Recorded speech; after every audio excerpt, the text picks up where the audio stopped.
My name is Inez Tandy. I'm 47 years old, and at my mother's anniversary party, she raised a glass of cheap champagne and called me the family disgrace in front of 60 people. I did not scream. I did not beg. I set my own glass down on the white paper tablecloth very gently so it wouldn't make a sound. That was the only thing I trusted myself to do without a tremor. 60 faces turned toward me, and most of them were already laughing because my mother had said it the way you say a punchline you've practiced. By the end of that night, every person in that room would learn whose name was really on the house, and my mother would learn it last. The hall was on CY Avenue, one of those rented places with a popcorn ceiling and a kitchen that smelled like 100 reheated casseroles. My mother, Vera Tandy, had wanted somewhere with chandeliers. She got a community room with folding chairs and a banner that said 40 years in gold letters she'd bought herself. She told everyone the family was paying. The family wasn't paying. I was. They just didn't know that part yet. She stood at the front in a navy dress with the tag still itch look of something new, holding her glass up toward the cousins and the church friends and the neighbors from South Beach Street. She'd been toasting for 10 minutes. She toasted my brother Carl, who sold insurance in Cheyenne and had not once come home when our father was dying. She toasted my sister Dana, who lived 20 minutes away and called our mother a saint. And then she got to me. And then there's Inez, she said. And her mouth did the small thing it always did, that little curl, like she'd found a hair in her food. My oldest, the one who never finished anything, dropped out of school, never married, never made anything of herself. Every family's got one. She lifted the glass a half-inch higher, to the family disgrace. The laughter came easy. That's the part I want you to understand. Nobody gasped. Nobody looked at the floor. They laughed because it was an old joke to them, a comfortable one, worn smooth from 30 years of handling. My Aunt Lorraine actually clapped, and my mother smiled her small, triumphant smile, the one that meant she'd landed it, and she drank. If you've ever stood in a room where every single person believes a story about you that isn't true, and they believe it so completely that the truth would just sound like an excuse, then you know the exact temperature of that room. It isn't hot, it's cold. It's the cold of being decided about. I was 19 the year that story got written. That's where it starts if you want to know how a woman ends up being toasted like a stain at her own mother's party. When I was 19, my father got sick. His name was Russ Tandy, and he was a quiet man who kept the books for a feed store on the east side of Casper for 31 years. He taught me how to do it at the kitchen table on South Beach, the two of us under the hanging lamp, a ledger between us and a sharp pencil each. He'd say, "Numbers don't lie, Inez, and they don't get tired and they don't change their story when company comes over." He'd tap the column. "You keep the books honest, you'll always know where you stand, even when nobody else will tell you." When the doctor said there wasn't much time, somebody had to be home. Carl was at school.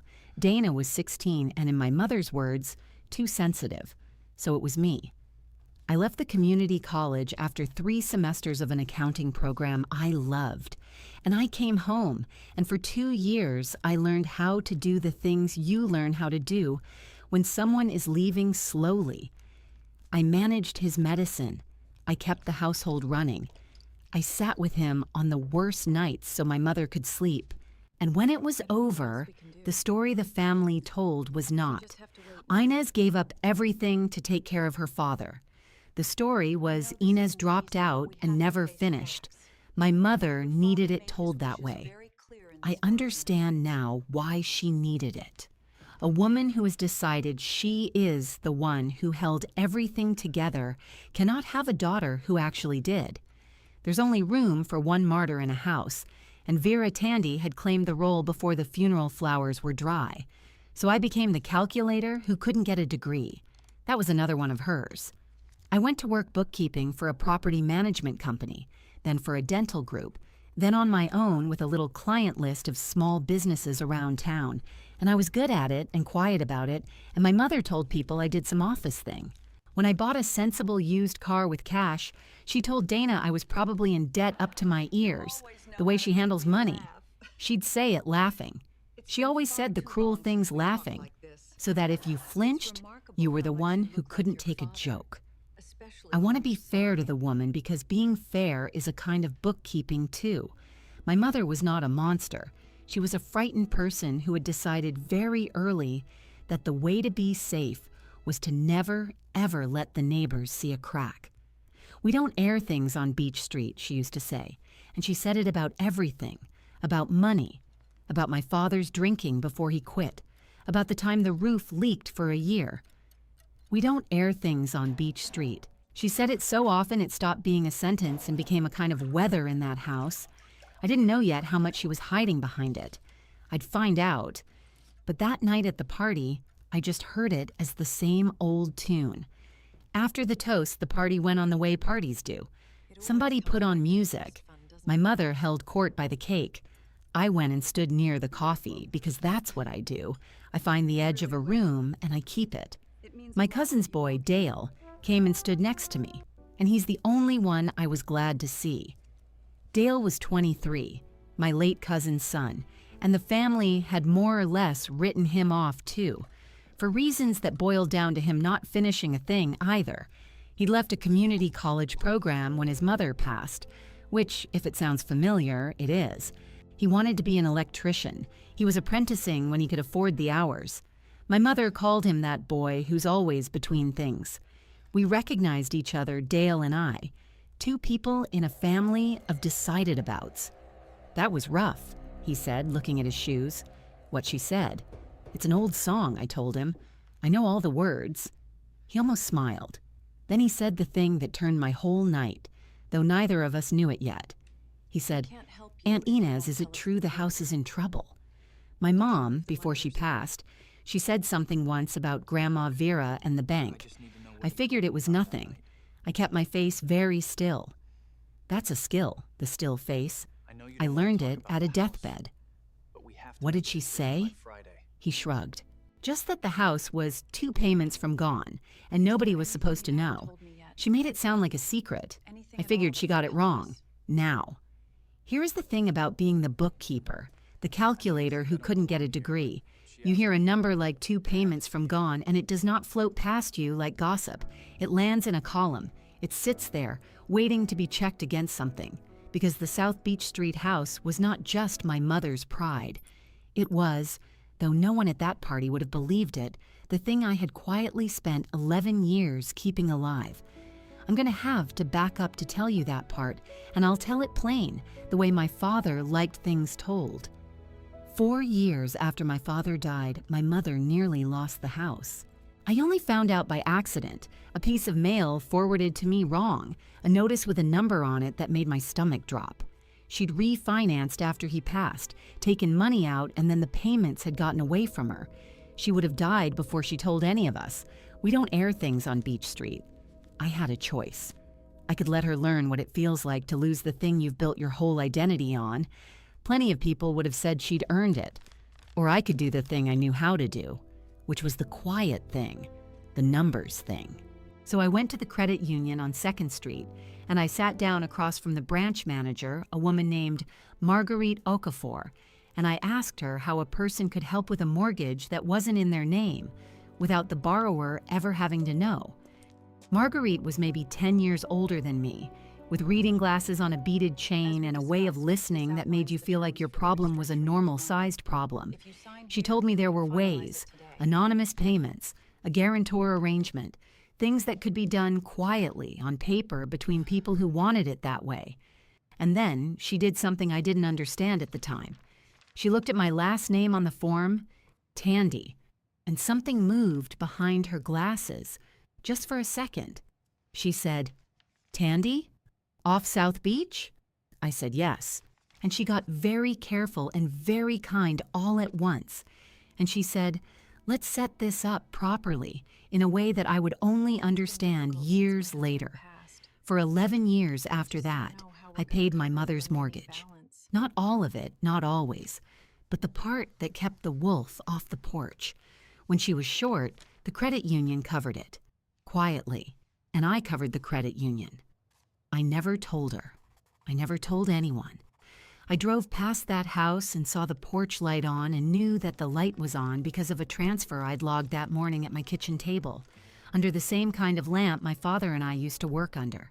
I kept every receipt, every cashier's check stub, every confirmation. I am the calculator who couldn't get a degree, and I kept the books honest, just like he taught me, so I'd always know where I stood, even when nobody else would tell me. I kept them in a battered green accordion file, the kind with the elastic band that stretched out from years of use. I wrote one word on the label in marker: household. And because nobody in that family ever once asked me a real question about money, that file sat in plain view on the shelf of the enclosed porch on South Beach, where I'd leave it when I visited, and not one of them ever opened it. Why would they? It was just Inez's boring paperwork, the calculator's busy work. So when Dale said 2 payments from gone, I did the math the way I always do, automatically, before I even decided to. I had been keeping that house alive for 11 years. If it was now 2 payments from gone, then something had changed, something I didn't know about. Money I'd sent that hadn't gone where I thought it went, or money my mother had taken out behind it, or notices that had come to the house and gone somewhere I couldn't see. There was a hole in my books, and there is nothing in this world that I cannot leave alone less than a hole in my books. I looked across the rented hall at my mother, laughing by the cake, navy dress, gold banner, 60 people who all knew exactly who I was, the family disgrace, the one who never finished anything. I thought about my father's voice. You keep the books honest, you'll always know where you stand. Dale, I said, do me a favor. Tomorrow morning, meet me at the house.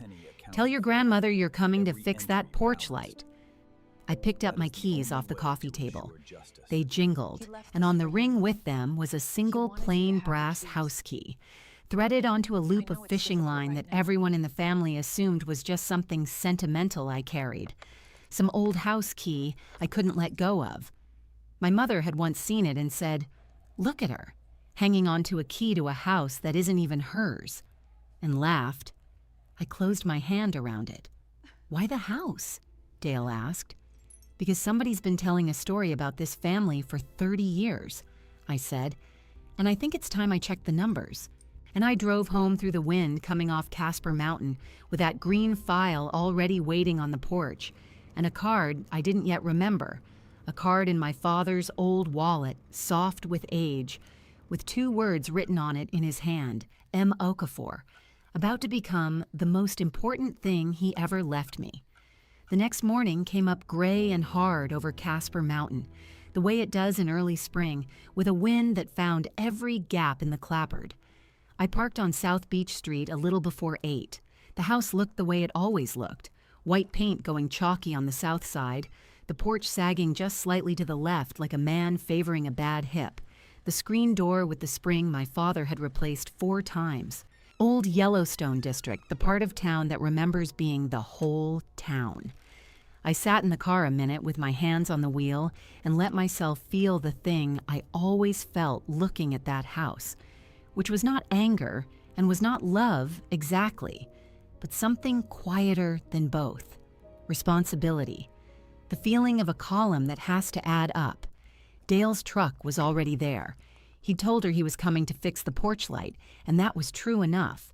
He had a toolbox and a roll of wire and a young man's willingness to be useful in exchange for being allowed to exist. My mother let him in because Dale fixing things for free was the kind of arrangement she understood. She poured him percolator coffee in the kitchen that has smelled for 30 years of that same coffee and the same lemon dish soap, the green bottles she buys 4 at a time at the market on East 2nd. I came in behind him. She was in her housecoat, hair set from the party, and when she saw me, her face did the thing. "Well," she said, "look who came back. Decide you weren't quite finished embarrassing yourself?" "I came to help Dale with the light," I said. Soft. I keep my voice low. I learned a long time ago that a low voice makes loud people lean in, and a person leaning in is a person listening.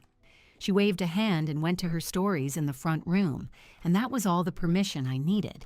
because the green file was right where it always was, on the shelf of the enclosed back porch, between a stack of old church bulletins and a coffee can of orphaned screws, the battered green accordion file with the stretched out elastic and the one word on the label, household. 11 years it had sat there, in plain view, and not one of them had ever once slid that elastic off the corner. I took it down and sat at the little porch table where my father used to clean fish, and I started to do the only thing I have ever truly known how to do. I reconstructed. I laid the stubs out in rows, cashier's check, date, amount. I had logged every one of them at my own kitchen table over 11 years, but I had never seen them all together like this, in the place they had been spent. There is a thing that happens when you put numbers in a row that you cannot get from looking at them one at a time. The row tells a story the single number can't, and the story these told as I went year by year was a steady one, even. A woman quietly keeping a roof on over a mother who would have spat at the help if she'd known its name, until about 4 years back. There the row went strange. Dale leaned in the doorway with his coffee. "What is all that?" "Receipts," I said. "Receipts for what?" I didn't answer right away, because I had just found the first thing that didn't add up. There were months in those last 4 years where my payment had gone in, logged and cleared, and yet the mortgage balance hadn't moved the way it should have. Money had gone in the front door and walked out the back. And there were gaps, notices that should have generated a paper trail I'd never seen. I stood up. I knew this house the way you know a house you grew up in, every creak mapped, and I knew my mother. We don't air things on Beach Street. A woman who won't air things doesn't throw them away. She hides them. She hides them somewhere she can keep her eye on them, somewhere respectable, somewhere no guest would ever look because no guest would ever think to. The porch clock. The big walnut wall clock that had hung above the daybed for as long as I'd been alive, the one my father wound every Sunday and that nobody had wound since, stopped dead at 4:40 for years. I lifted it off its nail. It was heavier than a stopped clock has any right to be. Behind the face, folded into the cavity where the pendulum should have swung, was a thick fold of envelopes. Window envelopes.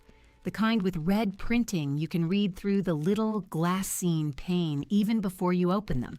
Final notice. Notice of intent. The dates marched forward across 4 years, and the last one, the one on top, the one she'd hidden most recently, carried a date that put the auction of the South Beach Street house at 11 days out. 11 days. I sat back down very carefully. Dale had gone quiet in the doorway. "Aunt Inez," he said. "What is it?" "It's the thing your mother tried to tell you," I said. "It was real. I want to stop here and be honest about what I felt, because the easy version of this story is that I felt vindicated, and that isn't true. What I felt, holding those hidden notices, was grief, because I finally understood the shape of the fear my mother had been living inside. She had been broke for years, quietly, completely broke, the kind of broke that papers itself over with a new navy dress and a gold banner and a toast. She had stood up in front of 60 people and called me a disgrace 11 days before the bank meant to take the only thing she had ever used to prove she wasn't one. The performance had to get louder because the floor was giving way underneath it. You don't toast that hard at a party you can afford. She was owed the loyalty in her own mind. She had kept the family standing while I ran off. That was the arithmetic she'd done years ago and never rechecked. And a person who has decided they are owed will take the silence and the house and the daughter's dignity and call it interest.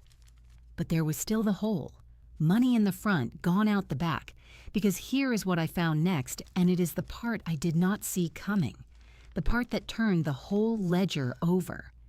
In among the stubs, mixed into the last 2 years, there was a cashier's check stub I had not written. I knew my own logs the way you know your own handwriting because it was my own handwriting, and this one wasn't. The amount was right. The timing fit one of the gaps. But it had come from somewhere else, an account I didn't recognize, routed through the same credit union on 2nd Street where I'd quietly set everything up 11 years before. Someone else had been paying too. Someone else had been keeping this house alive alongside me. In the dark, neither of us knowing the other was there. I sat in that cold porch with the wind coming off the mountain, and I felt the floor of my own story shift. For 11 years, I had believed I was the only one, the lone keeper, the invisible daughter doing the invisible thing. And here was proof, in a hand that wasn't mine, that I had never been alone in it at all. I drove to the credit union that afternoon and I asked for Marguerite Okafor. She was older now, the beaded chain on her reading glasses gone to a soft patina, but she knew me the second I walked up. She always had. She took me back to her office and closed the door, and I put the strange stub on her desk and I said, "Marguerite, I didn't write this one. Who did?" And she looked at it and she looked at me and she took her glasses off and folded them, which I would learn was the thing she did before she told you something true. "Inez," she said, "sit down. I think it's finally time I told you about your father. I want you to remember that name on the card, M. Okafor. The one in my father's old wallet, the soft leather one I'd kept in a drawer for 28 years and never understood. I thought it was a doctor or a lawyer or somebody from the feed store. I had carried that name around for nearly 3 decades without knowing it was a door. Your father came to see me," Marguerite said, "the year before he passed. He was already sick. He sat in that chair you're in now." She turned the stub over with one finger. "Russ Tandy was the most careful man I ever met about money, and he wasn't careful for himself. He was careful for you." She told it slowly, and I'm going to tell it the way she told me, because she'd kept it 11 years and longer, and she'd earned the telling. My father, who kept books for a feed store for 31 years, knew exactly what was coming after he was gone. He knew my mother. He knew her pride and her fear were the same thing wearing 2 coats. He knew the house would get away from her, not because she was wicked, but because she would rather drown quietly than wave for help where the neighbors could see. And he knew which one of his children would be standing closest to the water when it happened. So before he died, he came to this credit union, to Marguerite Okafor, and he set things up. He opened a small account, payable on death, and named it so the money would come to me without going through the noise of the family. And he did one more thing, the thing I never knew. He had me named quietly, on paper, as a guarantor against the mortgage, not co-signed in a way anyone would announce. Silent, a safety line tied off in advance so that when the day came that someone had to step in and save the house, the bank would already know my name. He had cleared the path 11 years before I ever walked down it, and Marguerite, every time I came in with my anonymous payments thinking I was acting alone, had been quietly running them through the channel he'd already built. "The check you didn't write," she said gently. "Wasn't a person, Inez. It was him."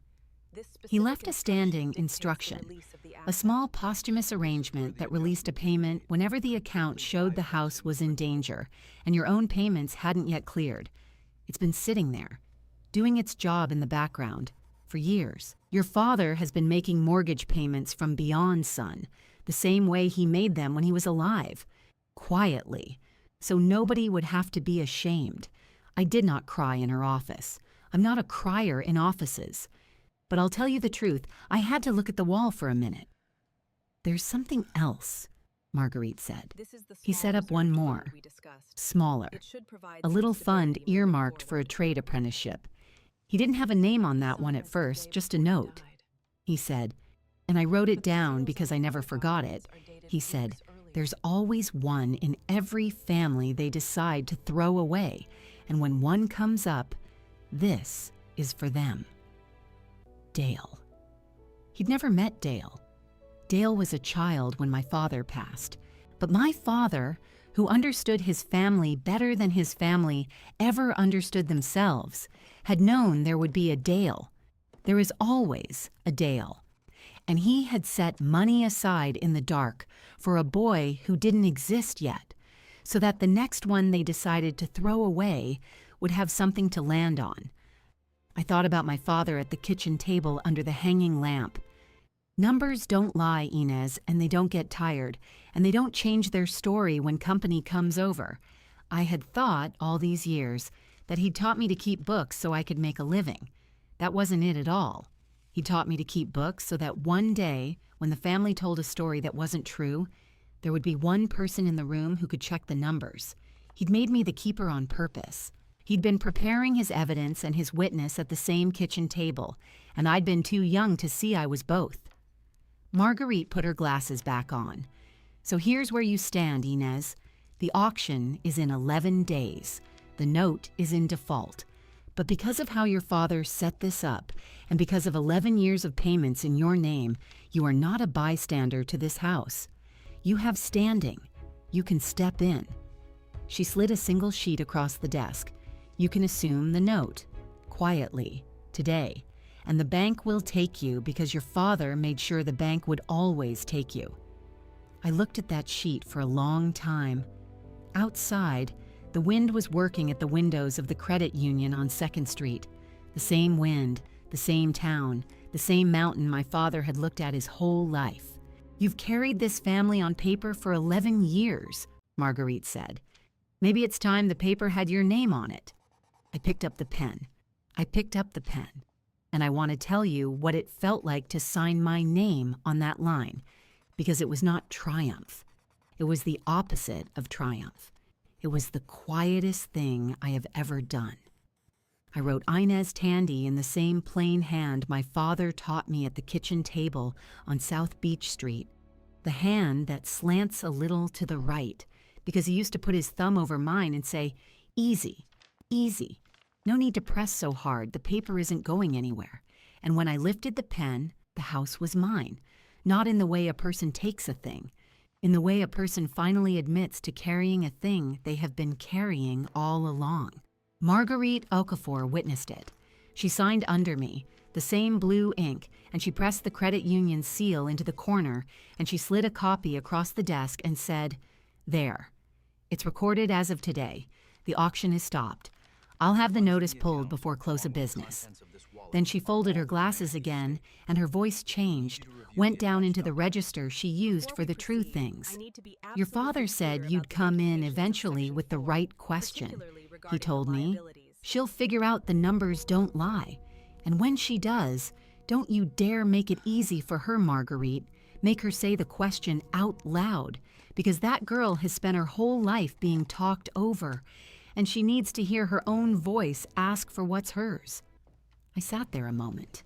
Outside on 2nd Street, the wind off the mountain pushed a paper cup down the gutter. He really said that. He really said that. She reached into her drawer and took out something I had not expected, a thin envelope gone soft at the edges, my name on the front in pencil, in his hand. He left this with the file. 11 years I've kept it. He said give it to her the day her name goes on the deed, and not one day before. I did not open it in the office.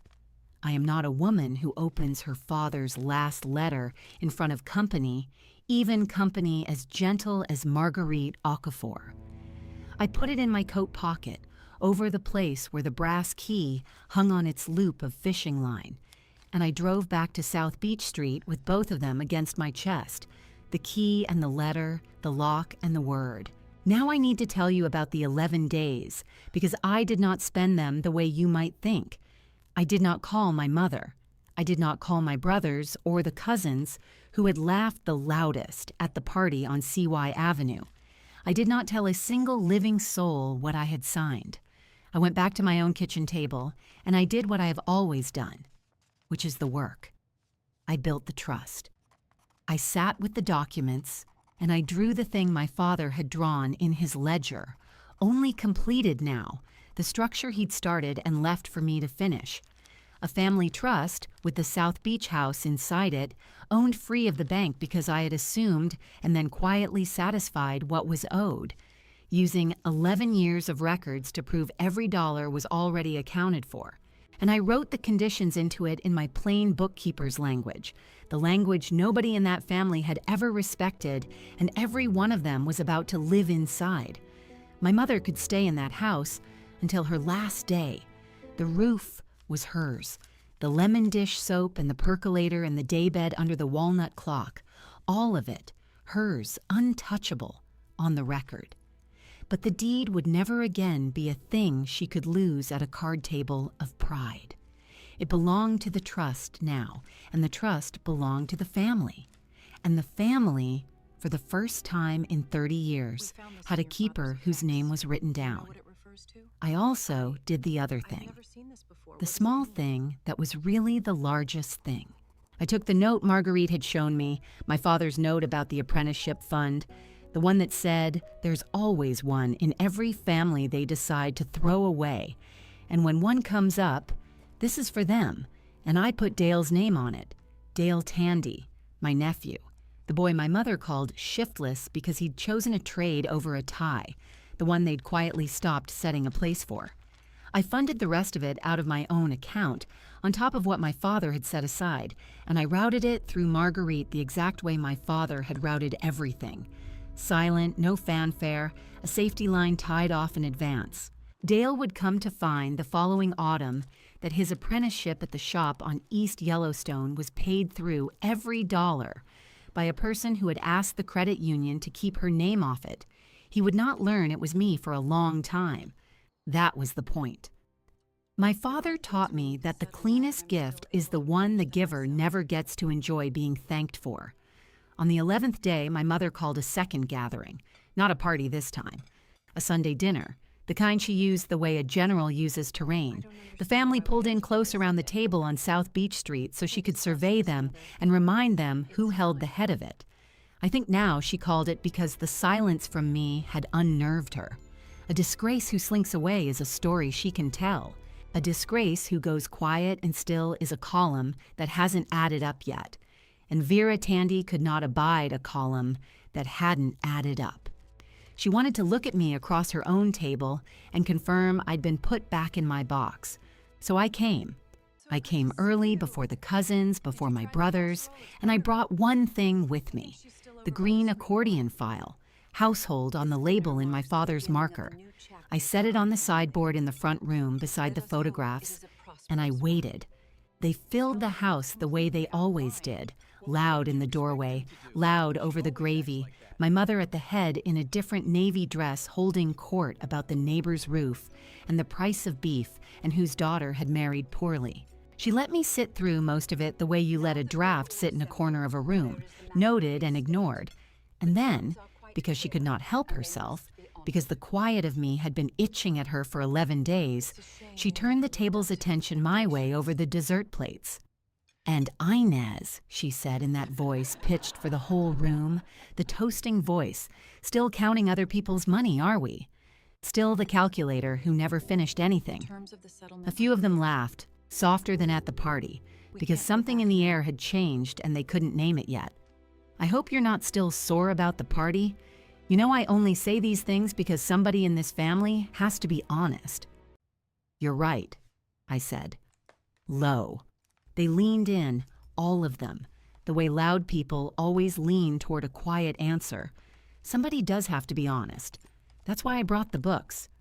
I rose and I got the green file from the sideboard and I set it down in the cleared center of the table where the cake had been, and I slid the stretched elastic off the corner the way you'd ease a ring off a swollen finger, slow, with care, and I opened it, and I began to lay them out, one at a time, in rows, the way my father taught me, the way the row tells a story the single number can't. Cashier's check, date, amount, the first year, the second. "This is the mortgage on this house," I said, and I did not raise my voice. I never once raised my voice. Paid the 15th of every month for 11 years. Here's the stub. Here is the next one. Here's the next. The table had gone quiet now. Properly quiet, the quiet of 60 years of family arithmetic being done out loud for the first time. My mother's hand had stopped on her coffee cup. "What is this?" she said. It was not a question. It was the sound a story makes when its floor begins to give. "It's the house, Mama," I said, laying down another row. "It's who's been keeping the roof on it. You want honesty at this table. Here it is. It adds up.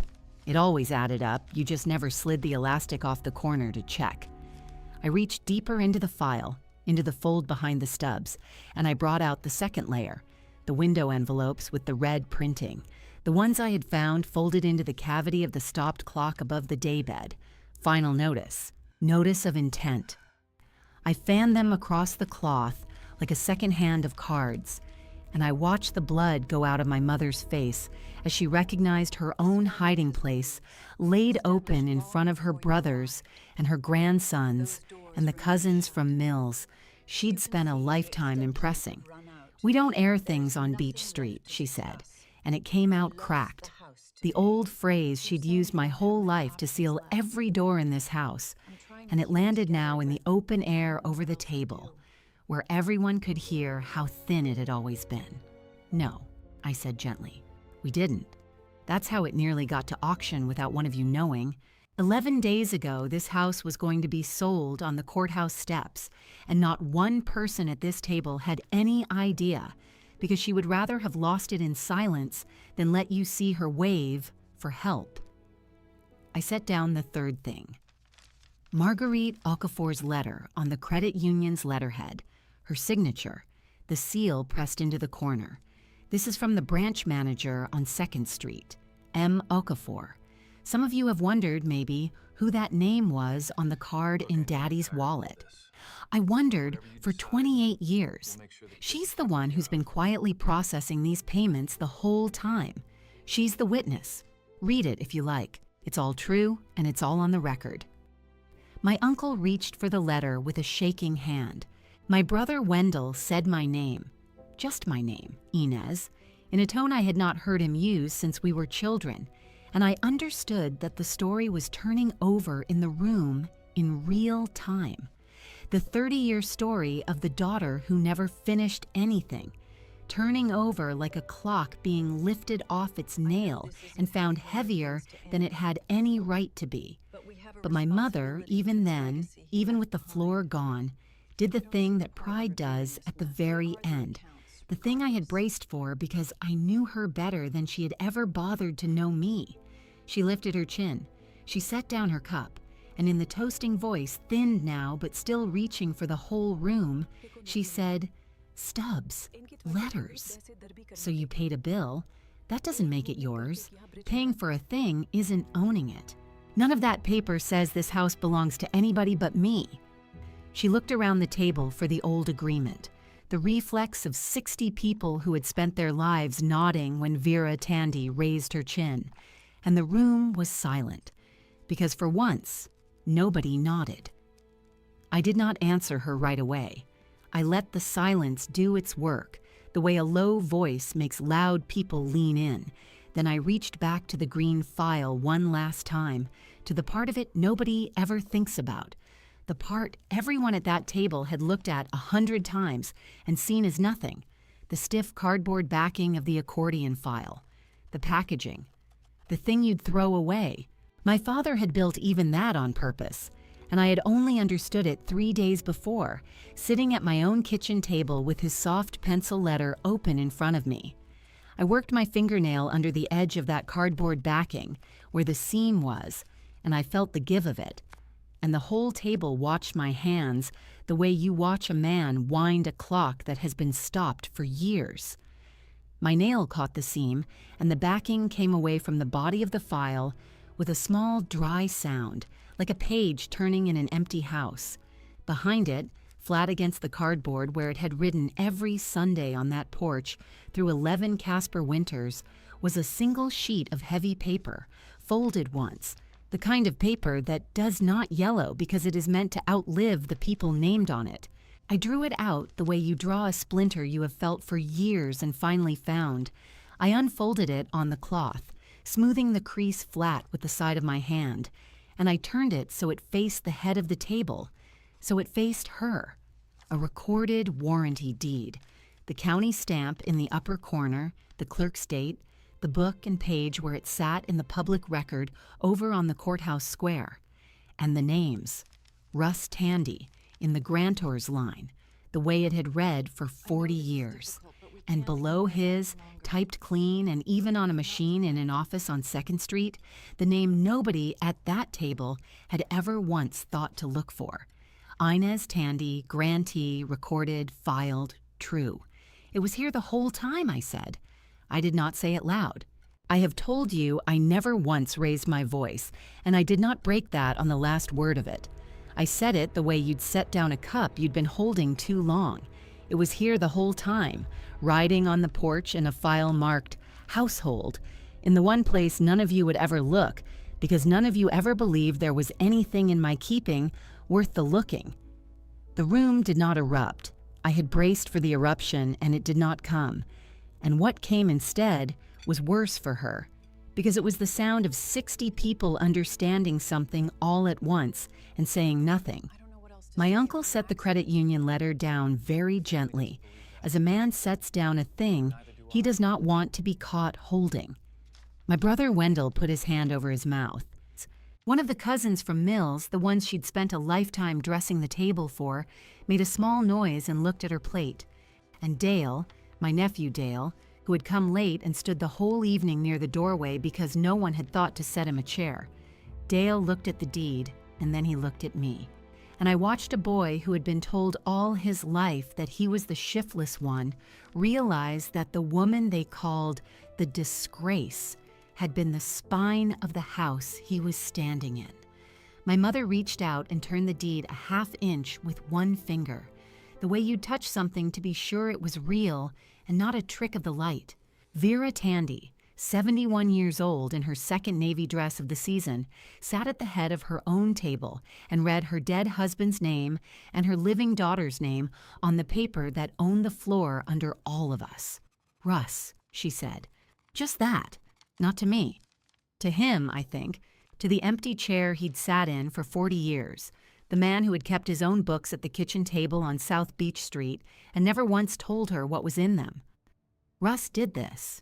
He did, I said, before he passed. He opened an account that paid out to me on the day he died, and he named me on the note so the bank would always take my hand on it. And he wrote it in his ledger, so plain that even I couldn't argue with it when I finally read it. She'll be the one still standing here. Make sure the house knows it. He didn't tell you because he knew you'd have stopped him out of pride. And he didn't tell me because he wanted to see if I'd find it on my own. I did, Mama. 11 days ago, in a folder you'd walked past every morning for a decade. Here is the thing I want you to understand about that moment, because it is the whole of why I am telling you this at all. I held the deed. The auction was stopped. Every dollar was on the record in Marguerite Okafor's clean hand, witnessed and sealed. I could have stood up at that table and done to her exactly what she had done to me on CY Avenue 11 days before. I could have raised a glass. I could have named her in front of the cousins from Mills the way she had named me. And the laughter would have turned, and it would have turned hard. Because a room that has just learned it was wrong is hungry to be cruel to whoever taught it the lesson. I did not do that. And not because I am better than she is. I want to be honest about that because this family has had enough stories that weren't true. I didn't do it because somewhere in the 11 days, sitting at my own kitchen table with my father's soft pencil letter open in front of me, I had stopped wanting the thing I'd wanted my whole life, which was to win. The letter was 4 lines long. I will not read you all of it. But the last line said, "Don't take the house from her, Inez. Take the fear of losing it." That's the only thing she's been guarding all these years, and she's been guarding it alone. You're the only one strong enough to set it down for her. So I did the procedural thing, the bookkeeper's thing, the thing that has no drama in it, and is therefore the only kind of mercy I know how to give. I reached into the green file one final time, and I drew out the last document, the one I had drafted in my plain hand and had Marguerite record at the credit union 3 days before this dinner. A family trust. The South Beach Street house held inside it, clear of the bank, the note assumed and quietly satisfied out of what my father had left and what I had added on top of it. And the conditions, written in the language nobody in that family had ever respected. This house belongs to a trust now, I said. Not to me, not to the bank, to the family with a keeper named in writing. And the first line of it says Vera Tandy lives here until her last day, and no one, not a card table of pride and not a bank on 2nd Street, and not one of her own children can ever put her out of it. The roof is yours, Mama. The percolator and the lemon soap and the daybed under the walnut clock, all of it, yours, for good, on the record. You were 2 payments from losing this house on the courthouse steps, and too proud to say so. You don't have to be afraid of that anymore. It's done. It's recorded. We don't have to air anything on Beach Street ever again because there's nothing left hidden to air. She did not thank me. I want to be clear that she did not because I had not done it to be thanked. And a tidy ending where Vera Tandy weeps and takes my hand would be another story that isn't true. What she did was smaller and, I think, harder for her. She looked at me, all the way at me, for what may have been the first time in 28 years, and she said my name, just my name, Inez. The way you say a word you have been mispronouncing your whole life and have only now heard said right. Her chin did not lift. That was the whole of it. A woman who had flinched away from my name at 60 toasts said it once, plain with nothing built on top of it. Something in my chest that had been clenched since I was 19 years old let go. I felt it go. I did not weep and I did not gloat. I gathered the stubs back into their rows, oldest to newest, the way my father taught me, and I slid the elastic back over the corner of the green file. Easy, no need to press, and I set it on the sideboard beside the photographs where it had always belonged. There was one more thing, and I did it quietly, after the cousins had gone home stunned and the brothers had lingered in the kitchen not knowing what to say to me. I caught Dale at the door. I did not tell him what I am about to tell you, because my father taught me that the cleanest gift is the one the giver never stands around to be thanked for. But I will tell you. The following autumn, Dale would find that his apprenticeship at the shop on East Yellowstone, the trade his grandmother had called shiftless, was paid through to the last dollar, routed through the credit union by a hand that had asked to be left off the paperwork.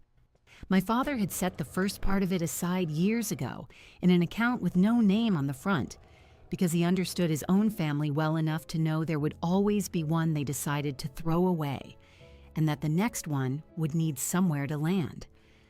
I funded the rest. I put Dale's name where my father had left a blank, and I tied the line off in advance, the way Russ Tandy tied off every line so the boy would never feel the drop. The reunion broke up near midnight. I was the last to leave, the way I had always been the last, only this time it was by choice and not because no one had noticed I was still there. I want to tell you about one more piece of paper, because it closes the last of it. The deed I laid on the table that night was a recorded copy, the kind the county will print for anyone who knows the book and page. The original, the first one, the one my father signed, sits in a steel drawer in the vault at the branch on 2nd Street, in a safe deposit box that opens with a plain brass key on a loop of fishing line. I had carried that key against my chest for 28 years and thought it was only a thing my father gave me to remember him by. It was that. It was also the key to the one drawer in Casper, where the truth about this family had been waiting, patient, for the daughter who kept the books to come and read it. I drove out to Marguerite Okafor's branch the next week, and I had the box re-registered. I added a second name to the signature card, so that when my time comes, the brass key passes to a hand that earns it, and not to the loudest voice in the room. And on the line where the bank asks for the relationship of the second signer, I wrote one word in my father's slanting hand: nephew. I went back to South Beach Street that morning before anyone was up, because I wanted to stand on that sagging porch one time as a woman who was no longer waiting to be claimed. The wind was coming down off Casper Mountain the way it does at first light, thin and clean, carrying the smell of the percolator already going inside, the same lemon soap, the same 30-year kitchen. I sat on the top step. I took the brass key off its old loop of fishing line, the line gone gray and stiff with handling, and I threaded it onto a new one, fresh and bright, and I knotted it the way my father taught me to knot it, twice, so it holds. Then I took out a plain envelope and a pen, and I addressed it to Dale at the shop on East Yellowstone, my hand slanting a little to the right the way it has since I was a girl with my father's thumb over mine. Easy. No need to press. The paper isn't going anywhere. The sun came up over the mountain and laid itself flat across the porch boards. I licked the envelope and pressed it shut. The ledger has a new keeper.